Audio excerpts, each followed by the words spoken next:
everyone, it's Sam here, and today I'm back showing a 6x6 version of the 5x7 pop-up vase, floral vase bouquet that I shared, maybe it'll probably be about a month ago by the time this one goes out. Very popular. I've done it with all the blue flowers for anybody who's wondering which one it is. I will have it linked here, and I'll also link the playlist at the end of the video. It's a really lovely card style. You can have anything on it. And I just want to do a shout out to the lady who shared the beautiful bird cage in the Mixed Up Crafters Facebook group. It was beautiful, and that was using the 5x7 version. So this style card you can use for so many different themes and occasions, not just that one was a floral one and this one is in the shape of a birthday cake, but you can put anything to it. So I'm going to make another one today. This is the one that I made during a Facebook Live. I did alter it a little bit for this video because I did say during the live, a few of the measurements I think I want to just tweak, but this is how it looks on the front. And then when you open it up, the 3-tier cake pops up, and then you can have it displayed. You can see the shape better there actually when it pulls it out.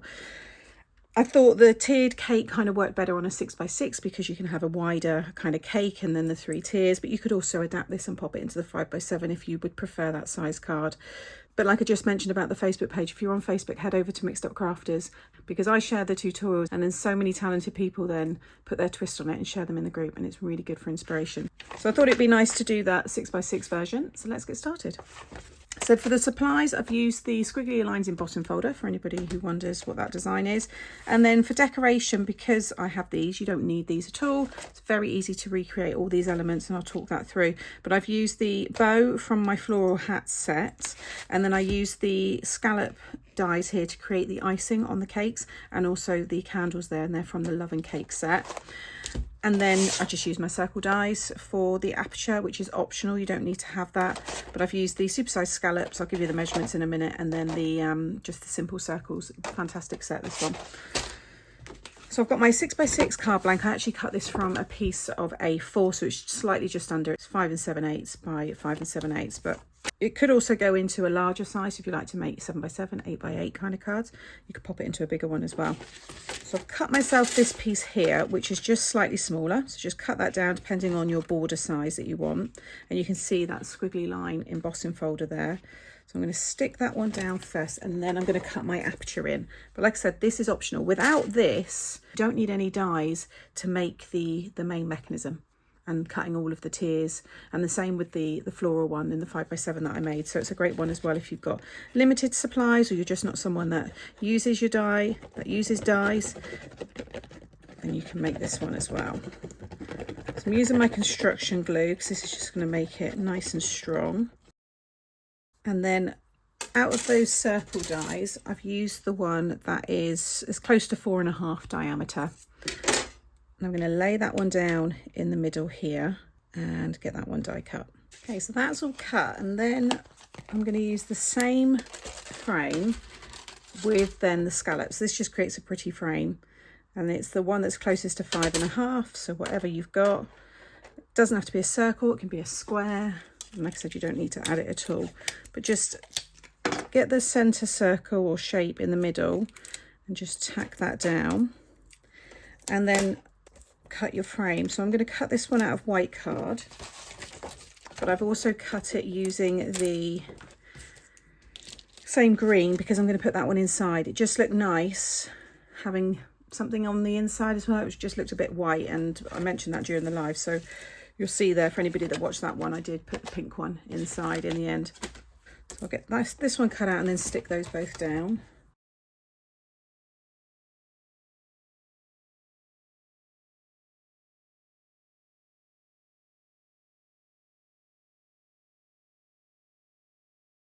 Okay, so that is the card blank all ready now.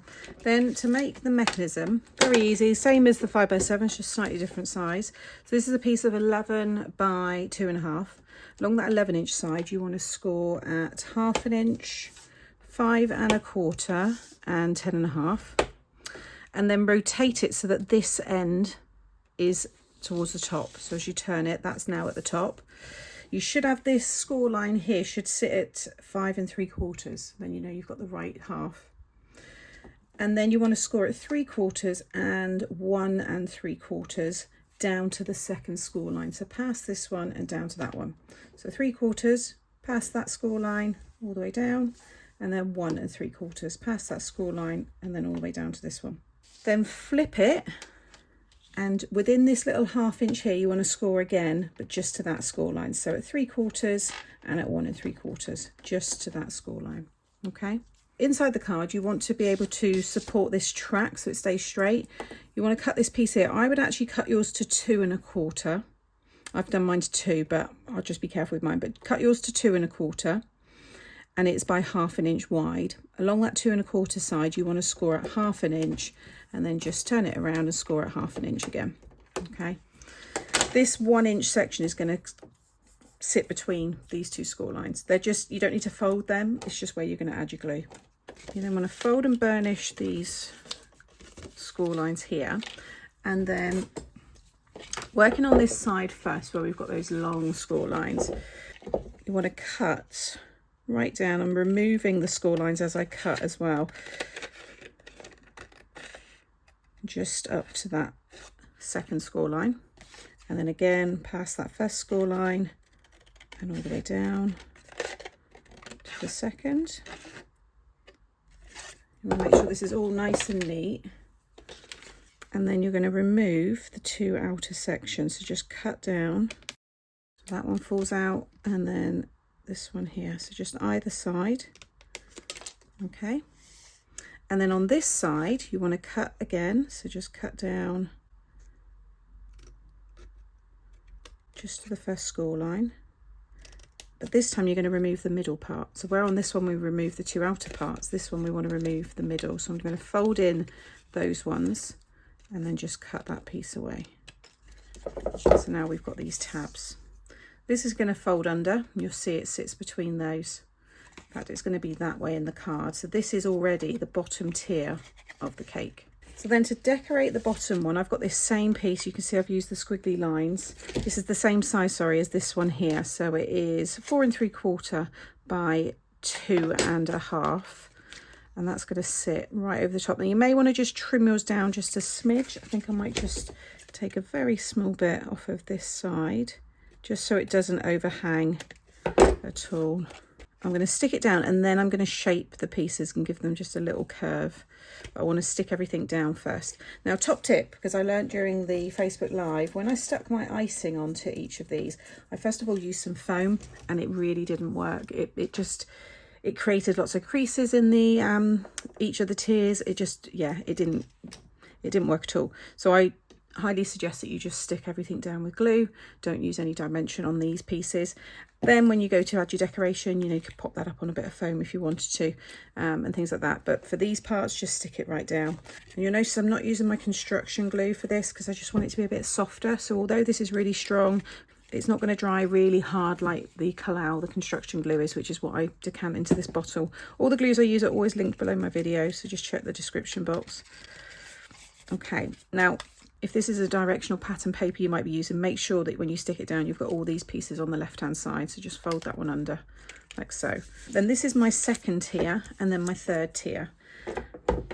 So this one is 3 3/4 by 2, and this one is 2 3/4 by 1 1/2. So again, if you've watched the live, you'll notice that those measurements are different because I just found I didn't have enough for that one. This one I think was too high, so I brought it down a bit, and I just think this, it just seems to be more balanced. And you've got room now. What I've in my head is I've kind of done it so that you can add glue to 1/2 inch there and then stick it behind this one. And then if you add your glue to about 1/2 inch on that one and stick it behind, you can see it just looks a lot more balanced, more in proportion. So I think I'm actually going to stick these down now, and then I can just add some shape into the whole thing.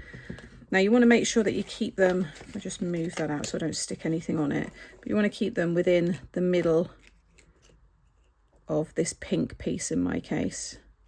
Just bring that up a little bit, and just make sure when you stick them down you've got the same kind of, so 1 1/2 and 1 1/2, as long as everything's straight. It's about 1/2 inch in from the edge there on each one as well. That all looks pretty good. And then that's what I got there, about 1 1/4 down. Okay, I'm just going to bring that into here. Yeah, you can just see, I think it just fits so much better. And then these are my faux icing pieces. So you just want to cut strips. You could have any pattern on here. If you want to create this shape yourself, you could easily with your scissors just create that shape, you know, freehand. And then I've just got the smaller scallop for the second. And then again, now I've done mine at 1/2 inch wide. You can always make yours bigger. It's entirely up to you. But I think that, yeah, I think that's going to work well. So I'm going to stick them all on and then I'll just trim the edges. Now I've also just realised I wanted to stick my candles down, so I'm going to just get these in now. Well, that glue's still drying, but I'm just going to sit these just underneath. I think I had 5 on this tier, then 3, and then 2.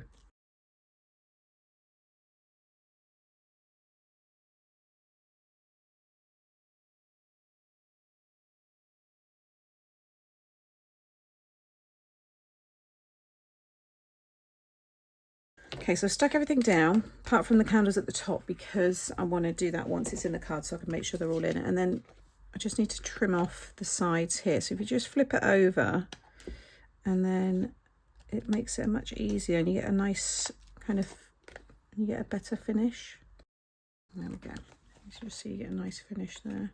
So now this is going to stick inside here. And what you want to do is line up this edge right up to that score line. You'll see it will just fit in the card. Make sure the bottom of whatever it is that you've got on here is flush with the bottom of the card.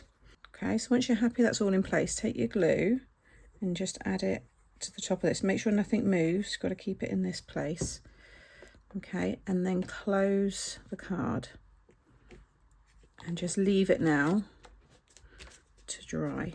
So while that's just grabbing, I'm going to stick my sentiment on. So I've got my Celebrate today, and that is from my, this one is out of stock. I'm hoping they are going to do a reorder on it. It's this one here, all the sentiments, because I get lots of people asking about this one.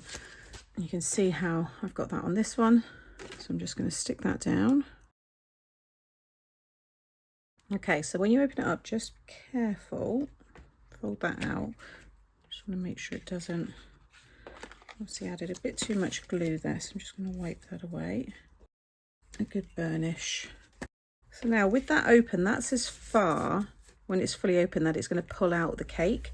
So you want to take this one here and you just want to add glue to the 2 little 1/2 inch sections that you've got. I'm going to add mine even further away because I cut mine a bit shorter. But just at each end you'll have your little sections, so just fill that with your glue. And then you want to sit this over that 1 inch section, and this will stop the whole piece lifting up out of the card, because when I made a few templates with the other set it was lifting, but by adding this little stopper it just, yeah, stops that. So again, make sure that's all secure before we go to stick these down. Now actually you might want to just add your shape, curve this piece before you stick that down, even maybe before you stick that down, but I can still get away with it. I'm just going to leave that to dry and then I'll do it. So now I'm just adding a curve into this. I'm just going to use my hands because it's easier. Like I said, just, you can use this, just, you know, rub it over the card and it will add a nice shape to it, but this is just going to help it come into that shape. I'll put a little note on the video to do this before you stick it in. Okay, so you can see, just do a little test when it comes up. Much happier with that. Then you can add your glue to these little tabs here, and you want them to stay folded under, and then you need to close the card and kind of let them sit just as it gets to the end. There we go, like so. So you want it all to be flat when they stick down. I think I've done this in a different order to the 5x7 one. There's a few ways you could do this, so check that one out, and then you'll be able to see the different ways of doing it. So I've already stuck down some matching stamps. I'm going to use the candy mix, and it's the last of the hot pink that's in the spoon, but you get the lighter pink and you get the teal, and it was the teal colour that I used on the back of this one here. And then I've got my happy birthday seal there ready to go, and then I'm just going to stamp 3 usuals that I like to add to the envelope. It's all melted, and then I've just got some wax paper. I'm just going to pour that one out and then make sure that's the right way up. And if you get any bubbles, it's always when you overheat it, trying to find that balance, but as soon as it's too hot you'll get bubbles, but you can just blast them with your heat tool and it gets rid of them. So I've added the other two little candles. I've just got away with them. I think I should have again brought down the tiers just a little bit more, but you can see how cool it looks. That's that version, and then that's the other one there with just the two. Lots of candles across the two tiers. So it's up to you how you position yours, but hopefully this has given you some inspiration and just another fun way to use this style of pop-up. I think it's really clever, and like I said, you can adapt this to fit, you know, other themes. You could have it opening up this way and have maybe like a hill. You could have maybe a car or a motorbike, or it could be like a racing theme. You could have just build up a nice scene of something. I don't know. There's lots of ideas there. I'm sure that some of you will think of some other great ones. So as always, thank you for watching. All of the product that I've used, I will have linked individually in the description box. You can also find it by clicking here. Make sure you subscribe, and that way you won't miss out on any future videos. And I'll have the playlist with the 5x7 version that will be coming up now as well. Take care, and I'll see you soon. Bye.